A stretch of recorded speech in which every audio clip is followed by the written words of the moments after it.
सोचिए, आप अपने घर में सुरक्षित हैं, लेकिन एक ऐसी भी जगह है जहां हर कदम पर डर है, हर गली में खतरा है, जहां धार्मिक अल्पसंख्यक समुदाय पर खुली धमकियां और कत्लेआम की चेतावनी हो रही है।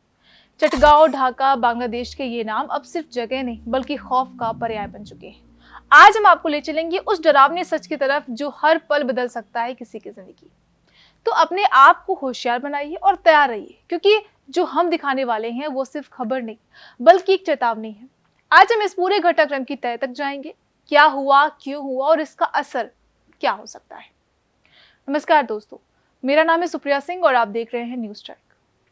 तो बांग्लादेश एक ऐसा देश है जहां धार्मिक अल्पसंख्यक, खासकर हिंदू और बौद्ध, कई दशकों से सुरक्षित नहीं रहे। हाल ही के दिन में जिस तरह से हिंसा की लहर फैल रही है वो बहुत ही चिंता का विषय है। मिसाल के तौर पर मेमन सिंह के भालुका में 27 साल के हिंदू युवक दीपू चंद्र दास की क्रूर हत्या ने मानवता को शर्मसार कर दिया। दीपू पर सोशल मीडिया पोस्ट को लेकर ईश निंदा का फर्जी आरोप लगाया गया। इसके बाद एक भीड़ ने उसे पकड़ लिया और पीट कर मार डाला। इतना ही नहीं, उसकी लाश को आग के हवाले कर दिया। दीपू की मासूम बेटी केवल 3 साल की है। ये घटनाएं साबित करती हैं कि बांग्लादेश में अब अल्पसंख्यकों के खिलाफ हिंसा एक पैटर्न बन चुकी है।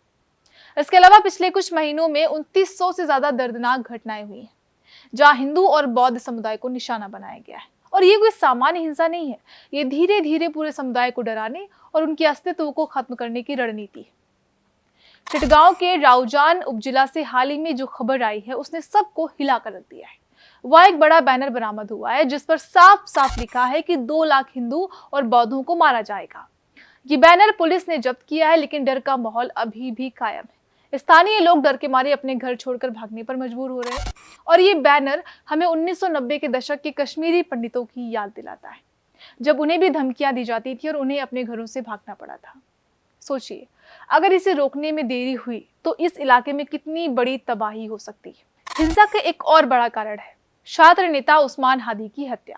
उस्मान हादी की मौत के बाद पूरे बांग्लादेश में विरोध प्रदर्शन शुरू हो गया है, लेकिन दुख की बात यह है कि प्रदर्शनकारियों ने अपने गुस्से का निशाना अल्पसंख्यक समुदायों, मंदिरों और भारतीय दूतावासों पर निकाला है। इससे हिंसा का दायरा और बढ़ गया है। अब लोग सिर्फ अपने घरों की ही नहीं बल्कि अपने जीवन की भी सुरक्षा नहीं कर पा रहे हैं। बांग्लादेश में अक्सर देखा गया है कि ईश निंदा के फर्जी आरोप लोगों के खिलाफ हिंसा भड़काने का हथियार बन जाते हैं। सोशल मीडिया पोस्ट या अफवाह के आधार पर लोग हिंसक भीड़ का शिकार बन जाते हैं। अल्पसंख्यक समुदाय को डराने के लिए इस हथियार का लगातार इस्तेमाल किया जा रहा है। ये सिर्फ एक व्यक्ति या परिवार तक ही सीमित नहीं रहता है, बल्कि पूरे समुदाय को डराने की कोशिश होती है।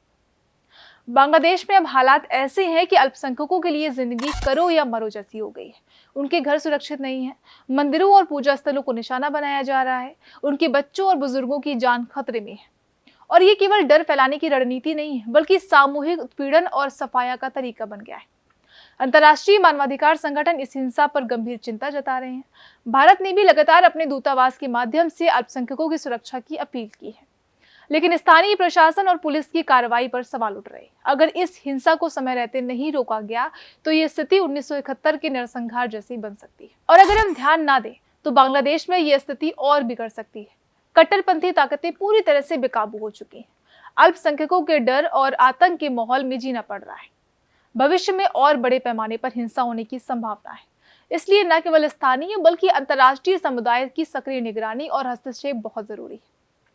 बांग्लादेश में हो रही हिंसा सिर्फ वहां के अल्पसंख्यकों का मुद्दा नहीं है, ये मानवता और इंसानी अधिकारों का मुद्दा है। हमें उम्मीद करनी चाहिए कि प्रशासन समय रहते कदम उठाए और इस खतरे को रोका जाए। साथ ही हम भी जागरूक रहें ताकि ऐसे मामलों पर ध्यान जाए और आवाज उठाई जा सके।